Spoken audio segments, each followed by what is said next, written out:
Now, the Auditor General is considering surcharging of the institution that granted scholarships to 86 persons who we now know did not merit it for various reasons. Some of the 86 persons listed as beneficiaries of the Ghana Education Trust Fund scholarship have denied receiving any such educational sponsorship, while others have given various reasons they deserve the scholarships. Principal Auditor Alberta O also says they have presented report of the Getfund audit to Parliament's Public Accounts Committee for necessary action. She spoke on Joy FM's Top Story with Evan Spencer.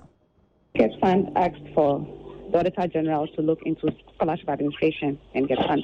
What you have found so far, and which has been published, what further actions have you taken in the wake of that report that you put together?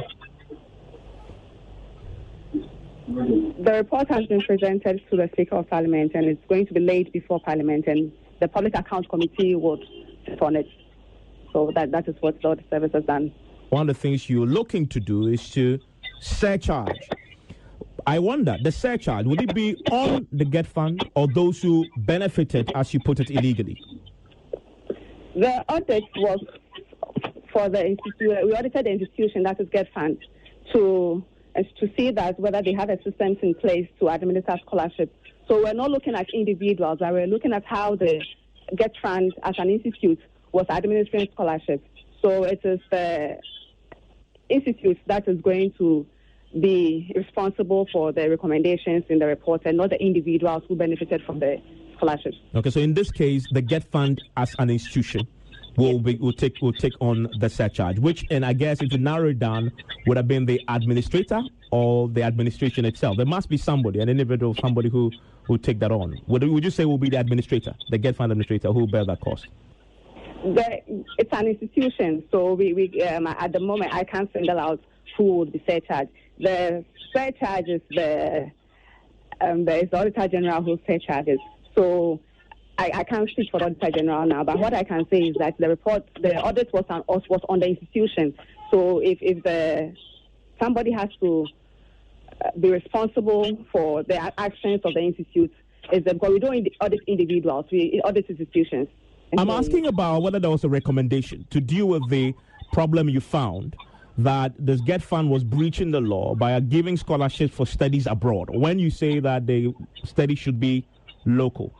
For those students who are, for many, in fact, who are still on Getfund scholarship studying abroad, which you believe is a breach of the law, what's the recommendation on that? So the recommendation on that is that Getfund, like the Secretariat, should be more prudent in its spending on scholarships. And then we recommended that the Board of Trustees should effectively exercise its oversight on the administrator to prevent such happenings in future. Meanwhile, Member of Parliament for Sekondi, Andrew Ejapa-Mensah, has accused the Auditor General of being selective in its audit. He spoke on the AM show explaining that has led to the politicization of the issue. I sometimes get amazed at why we want to play politics with everything,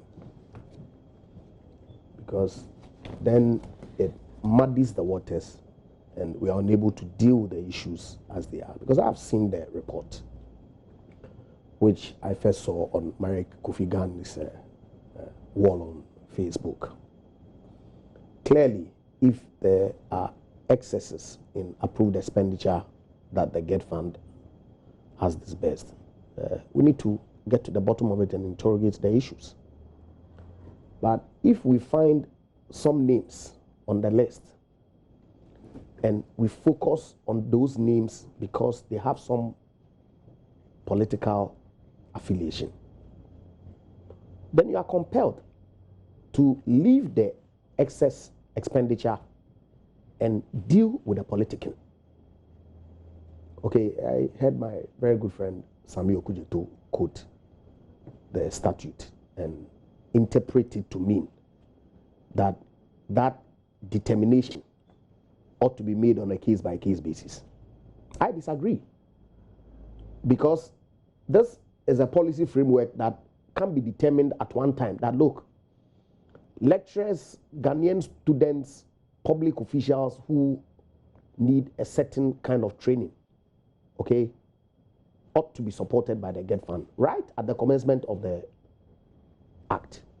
And so the administrator, based on that policy determination, would approve facilities as and when they are brought before him. But Roxing Dafamapo, who is MP for South Dai, wants the nation to focus on infractions and fix them. He also spoke on the AM show. We should focus on those findings that adversely affect the health of the fund.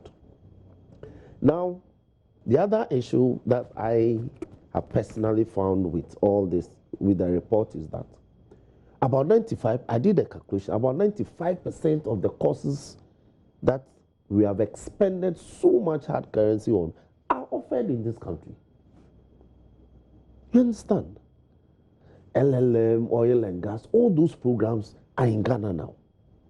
So your point is what? So my point is that if now we fashion a policy that in consonance with the Getfund Act, that we must rather sponsor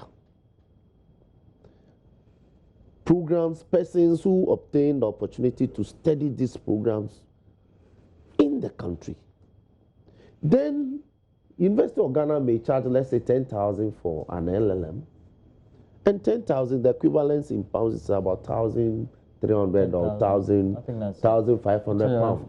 14,000. So you will see that with your 17,000 pounds, you could cater for more beneficiaries if they are reading similar programs in the country. So the over 400 million that we had expended, melted it into foreign currency and distributed. This issue is very much a developing one. Trust that will bring you more angles as and when we do have fresh angles to this. Coming up in business, though, Chamber of Petroleum Consumers Ghana predicts oil prices on the international market will drop further in the coming months. Emmanuel Abuajewi has got details of this in business.